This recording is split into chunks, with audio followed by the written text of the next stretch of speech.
Someone get the truck driver a coffee while the adults finish talking. That's what he said, not quietly, not off to the side.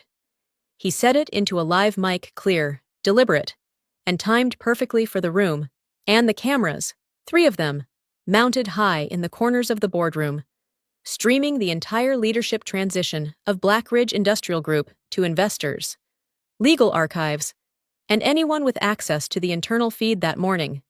My hand was still extended when he said it. I had stepped forward to greet the incoming CEO polished table. Glass walls overlooking downtown Chicago. The kind of room designed to project control. I was holding a bouquet in my left hand, white lilies and eucalyptus, ordered under my name at their request for presentation optics. He didn't look at my face first. He looked at my boots. Then the flowers. Then made his decision. 2 seconds. That's all it took. My name is Thalia Ward. I'm 52 years old, managing partner at Northcrest Capital, a private investment firm that doesn't show up for meetings like this unless the numbers matter. And the numbers that morning, $2.1 billion in committed capital. What I'm about to tell you is how one sentence, just 11 words spoken into a hot mic in a Chicago boardroom, ended up costing a chairman his job, his reputation, and every dollar of that commitment before lunch. Before we go any further, take a moment to subscribe, but only if this story truly resonates with you. I'd also love to know where you're listening from and what the temperature is like there right now. Just a quick note, this story is fictional, with some elements enhanced using AI to make it more vivid and engaging. Now, you need to understand why I was in that room at all. Blackridge had been on our radar for nearly a year. Mid-sized industrial conglomerate. Logistics, manufacturing, distribution, solid infrastructure on paper. The kind of company that should have been quietly profitable. Instead, it was bleeding, bad acquisitions, poor integration, leadership that treated expansion like a headline strategy instead of an operational reality. By the time they came to us, they didn't just need capital, they needed correction, and we were prepared to give them both. They just didn't realize who they were talking to. At Northcrest Capital, my role isn't ceremonial. I don't attend meetings to observe or nod at presentations. I sign, I approve, and when necessary, I walk away. As managing partner, I hold final authority over capital deployment, especially in deals where our position carries structural weight. This one did. The $2.1 billion commitment wasn't just another line in a funding package, it was the foundation the entire transaction depended on. We were the lead investor, the anchor tranche. Without our participation, the rest of the capital stack wouldn't hold.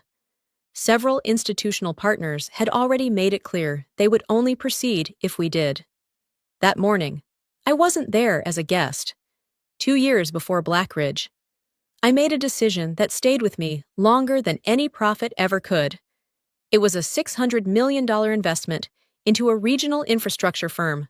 Strong numbers, clean projections, a chairman with a reputation that checked every box on paper. I didn't attend the final meeting. I delegated it to my second-in-command, signed off remotely, and trusted the process. 3 days before closing, a video surfaced. It wasn't leaked quietly. It spread fast, shared internally first, then picked up externally within hours. The chairman stood on a stage during a company town hall, pointing at a line worker in the front row. He called him replaceable. Then he laughed.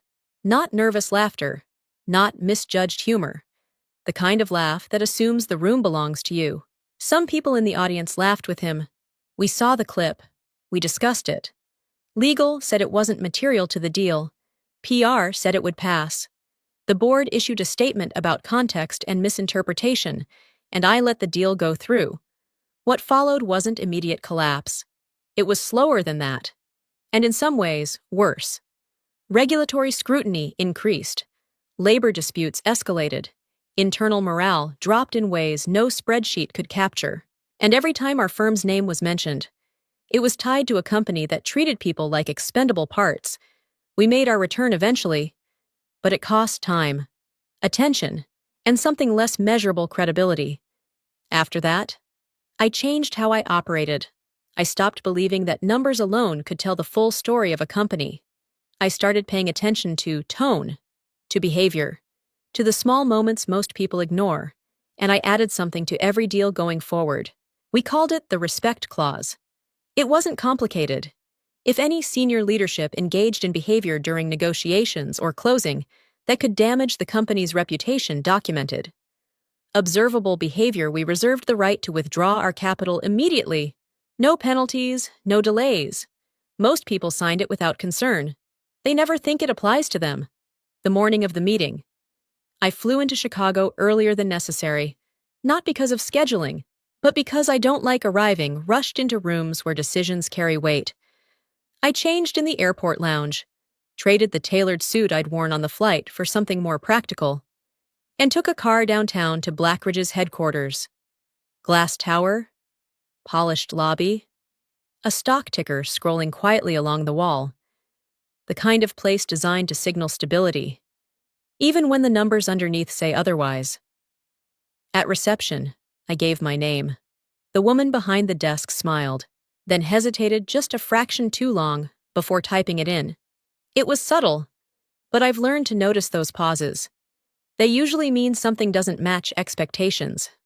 A few minutes later, someone from investor relations came down to escort me.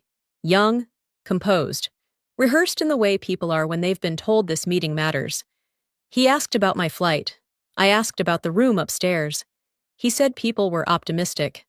The elevator ride was quiet. When the doors opened, the atmosphere changed. Softer carpet, lower voices, walls lined with framed photos of past leadership moments, ribbon cuttings, expansion announcements, handshakes frozen in time. We stopped outside a set of glass doors. Above them, cameras were already mounted, red indicator lights still off for the moment. "Full transparency today," he said, almost as if it were reassurance. Inside, the boardroom looked exactly as expected. Long table, leather chairs, floor-to-ceiling windows overlooking the city, screens preloaded with presentation decks. On a side table, a floral arrangement, white lilies, eucalyptus, the one ordered under my name. He handed it to me when I pointed it out. They thought it would help the tone. He said quietly, I carried it in myself. Most people were already seated. Conversations paused just long enough to acknowledge someone entering. Then resumed. No one stood. No one asked who I was. That was fine. I wasn't there to be introduced. I took a few steps into the room, still holding the flowers, and felt the shift almost immediately, not in words, but in posture. The way people glanced at me, then past me, the way their attention returned to conversations that didn't include me. No nameplate waited at the table. No one paused to ask who I was. They saw what they expected to see. Work boots instead of heels. No visible badge of hierarchy. A woman carrying flowers into a room already arranged for optics. In their world, that combination meant one thing. Support staff. I've been in enough rooms like this to recognize the pattern. It happens quickly. People sort you before you speak. They decide your level, your relevance, your place in the room, all based on fragments. And once they decide, they rarely revisit it. At the head of the table sat Victor Langford, chairman of Blackridge, early 60s, composed, the kind of presence built from years of being listened to, without interruption. He noticed the flowers before he noticed me. Set those over there? He said, gesturing toward the sideboard without breaking his conversation. I didn't move right away. I'll hold on to them, I replied calmly. He gave me a brief look, then the kind reserved for people who don't immediately follow instructions. Not angry, just dismissive. Then he turned back to the discussion, as if the moment had already been resolved. Around the table, no one corrected the assumption. No one said my name. No one thought to. I walked along the edge of the table, taking in faces, noticing who avoided eye contact and who didn't bother to look at all. At the far side sat the incoming CEO, Daniel Reeves, flipping through a printed agenda like it might offer him a place to focus. I stopped near him, set the flowers down within reach, and freed my hand. Then I extended it. "Welcome to Black Ridge," I said, my hand still extended toward Daniel. "I'm Thalia." He looked up, just barely. His eyes flicked from my hand to my face, then past me toward the head of the table, before he could respond. Victor Langford shifted in his chair. It wasn't a large movement, just enough to redirect attention. He leaned slightly toward the lapel microphone clipped to his jacket, the one feeding audio into the live stream, and then he smiled. Not at me. At the room. "Someone get the truck driver a coffee," he said, voice steady, perfectly projected. While the adults finished talking, the words landed exactly how he intended them to. Clear, public, final. There was a beat less than a second where the room decided how to react. A director near his right laughed first, too quickly, the kind of laugh that comes from instinct, not humor. Another followed, softer, more uncertain. Across the table, someone coughed to cover their reaction. One of the communication staff lowered his gaze immediately, already understanding what that sentence would sound like outside this room. The cameras were still rolling. I didn't pull my hand back right away. I let it remain there, suspended between us. Long enough for the silence underneath the laughter to settle. Long enough for anyone who wanted to step in to correct it, to redirect it to have the opportunity. No one did. Daniel glanced down at his papers, suddenly very focused on something that wasn't happening in front of him. He didn't move his hand, didn't acknowledge mine. That told me everything I needed to know. Victor's eyes finally met mine, measuring, checking whether I understood what he had just established, whether I would accept it. I lowered my hand on my own terms. No rush, no reaction, just a small, deliberate motion, like closing a door. Then I picked up the flowers, walked past the empty seats, and took the one at the far end of the table. No nameplate there either. That was fine. It suited the role they had already assigned me. Around the room, conversations tried to resume, voices lifted, then settled again, slightly tighter than before. Someone adjusted papers, someone else reached for water they didn't drink. Victor turned back to the front of the room, as if nothing of consequence had just happened. "Let's begin," he said. And just like that, the meeting moved forward, as if the ground hadn't already shifted. "Now I want to hear from you.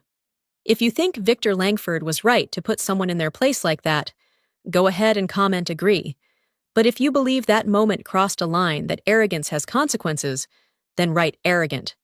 I'm genuinely curious where you stand. Because sometimes a single sentence reveals more about a person than years of success ever could." The first slide appeared on the screen title. Transition plan. Projected timelines. Victor spoke with the ease of someone who had done this 100 times. Voice smooth. Confident. Already moving the room forward as if nothing had disrupted the flow. I let him get through the opening lines. Then I spoke. "Before you continue," I said, not raising my voice, just placing it where it couldn't be ignored. "There's something this room needs to be clear about." The words cut cleanly across the table. Conversations stopped without being told to. Victor turned, irritation flickering for a fraction of a second, before settling into something more controlled. "We're not taking input from staff during the session," he replied, the edge of a smile still there. "If you have something, leave it with investor relations afterward." I met his gaze. "If you're not willing to acknowledge the person sitting across from you," I said, "then by tomorrow morning, $2.1 billion will no longer be part of this deal." Silence followed, but not the kind that comes with confusion, the kind that comes with calculation. Someone shifted in their chair. A pen stopped mid-note. Eyes moved not toward me, but toward Victor, waiting for him to reassert control. A director let out a short laugh. Too loud. Too forced. "Let's keep things professional," he said, as if labeling the moment would contain it. Victor leaned back slightly, studying me now with more attention than before. "That's quite a statement," he said. "Capital is already secured. I am the capital," I replied. The words didn't echo, They settled. Across the table, the CFO straightened, his expression tightening as something in his mind aligned with what I had just said. The room was starting to understand, not all at once, but enough. Victor's expression didn't change much, but his certainty did, and for the first time since I walked into that room, he wasn't entirely sure where I stood. For a moment, no one spoke, not because they didn't have questions, but because the room was busy rearranging itself around a new reality. The CFO was the first to break the silence. "We'll need direct confirmation from the capital provider," he said carefully, choosing each word with precision. "Legal documentation alone won't suffice. It requires authorized release." Victor's eyes shifted back to me. "Slower this time. You're saying you control the funds?" he asked. Not dismissive anymore, not amused, just verifying. "I'm the managing partner of Northcrest Capital," I said, authorized to release the full commitment. "How much?" someone asked from midway down the table, as if the number might have changed. "All of it," I answered. The words settled differently now. The lead independent director leaned forward, flipping open the folder in front of him. Pages turned, eyes scanned. The clause was there, clear, direct, unmistakable. Reputational conduct, immediate withdrawal rights, no penalty. "I remember this," he said quietly. "It was revised during the second negotiation round, at my request," I said. Victor exhaled, a short breath that didn't quite hide the shift in his posture. "You were concerned about optics," he said, trying to place the logic back into something manageable. "I was concerned about behavior," I replied. That landed harder than anything else so far. Across the room, attention moved not toward the screens anymore, but toward each other, toward risk, toward implication. The incoming CEO finally looked up, really looked this time, his expression no longer distant. "What qualifies as documented conduct?" he asked. The director didn't hesitate. "Impact, not intent," he said, reading directly. "If the behavior can materially affect reputation, and it's recorded or witnessed, the clause applies." A quiet realization moved through the room. The cameras were still on, and suddenly, everyone understood exactly what had already been captured. The meeting didn't collapse right away. That's not how rooms like this work. People continue. They move forward out of habit, out of denial, out of the quiet hope that if they keep talking, the consequences won't fully arrive. Victor straightened, adjusted his jacket, and turned back to the screen. "Let's proceed," he said, voice controlled again. "We can address any concerns after the presentation." Slides advanced, forecasts appeared, revenue curves, operational restructuring timelines, projected recovery points, all built on a foundation that was already unstable. No one said it out loud, but everyone felt it. About 10 minutes later, the CFO cleared his throat. Not loudly, just enough to interrupt the rhythm that Victor was trying to reestablish. "There is one item we need to formally acknowledge before capital release," he said, fingers resting on the document in front of him. Victor didn't look at him. "We've covered everything. The conduct provision," the CFO continued. That got attention. Pages turned again, chairs shifted. The independent director leaned in, scanning the clause more carefully this time. The language was exact, no ambiguity, no room to negotiate once triggered. Victor's patience thinned. "This is standard language," he said. "It's not relevant here. It becomes relevant if the threshold is met." The director replied. "And who decides that?" Victor asked. "I do," I said. He turned to me fully now, no trace of dismissal left. "You're suggesting this meeting meets that threshold. I'm stating that the condition has already been met," I answered. There was a pause. Then the room began to fracture, not visibly, but internally. Phones appeared under the table. Messages sent quietly. Legal teams contacted without announcement. The kind of silent coordination that happens when people realize the outcome is no longer theoretical. Victor stood. "We'll take a short recess," he said, voice firm enough to imply control. Chairs moved quickly this time. People stepped out in clusters, speaking in low tones, already recalculating positions. I stayed seated for a moment. Then I stood, stepped into the hallway, and pulled out my phone. One call. That was all it took. Reed picked up on the second ring. Execute the withdrawal, I said. Full amount, effective immediately. A brief pause, not doubt confirmation. All of it, he asked. All of it, I replied. Reason code, conduct during negotiations. Documentation is live. Understood. The line went dead.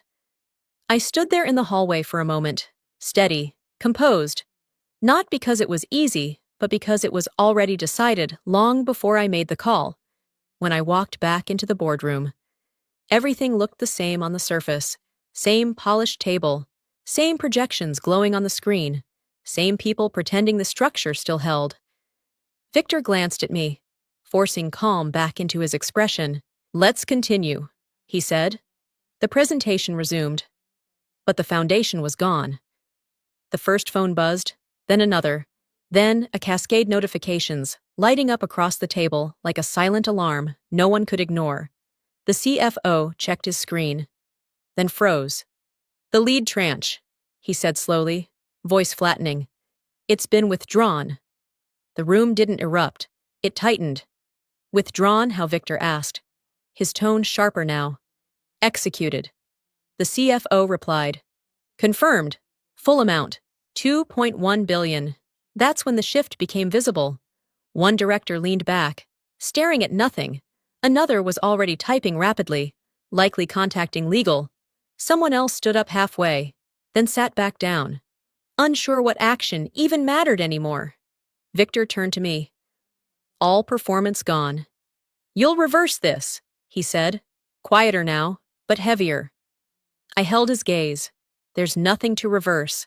This time, no one tried to interrupt, because they understood. Within minutes, the board moved not emotionally, but procedurally. Emergency session. Governance clauses invoked. Legal language replacing confidence. Motions raised, seconded, passed. Victor Langford was no longer in control of the room. Within the hour, he was placed on immediate administrative leave pending internal investigation. His authority stripped in real time, right there in the same room where he had chosen to perform. Around him, the leadership team unraveled. Not loudly, but unmistakably. Calls overlapped. Voices dropped into urgent whispers. The incoming CEO sat in silence, staring at a deal that no longer existed. The board wasn't discussing growth anymore. They were discussing damage control. Because the truth was simple. Blackridge hadn't just lost funding. They had lost their lifeline. The $2.1 billion wasn't optional capital, it was survival. Without it, restructuring stalled. Partners hesitated. And the market would react before the day was over. Opportunity doesn't wait for recovery. It moves on. I stood, adjusted my coat, and walked out without needing acknowledgement. No one stopped me by the time I reached the elevator. The outcome was already sealed, not by contracts, by a moment, as the doors closed. I thought about how quickly things shift when respect is treated like an afterthought. And as I left the building, there was only one thing left worth saying. Respect isn't something you offer after the deal is done. It's the price of entry to the conversation. If you would have made the same choice I did, walking away and pulling the entire $2.1 billion after that moment, right, yes, so I know I wasn't alone in that decision. If you would have stayed, ignored the insult, and protected the deal instead, then be honest and right, stay. And if you're still thinking it through, weighing respect against opportunity, just right time. There's no right answer for everyone, but your answer says a lot about what you value when it truly matters. I walked away from $2.1 billion, not because I could afford to lose it, but because I couldn't afford to ignore what it revealed. In that room, I was reminded that respect isn't a gesture, it's a standard. The way people treat others when they think it doesn't matter, that's who they really are. And I've learned that no deal, no opportunity, no number is worth compromising that truth. If this story meant something to you, then you're someone who understands value beyond money. Be part of this community, share your thoughts, like the video, and subscribe so we can keep telling stories that actually matter.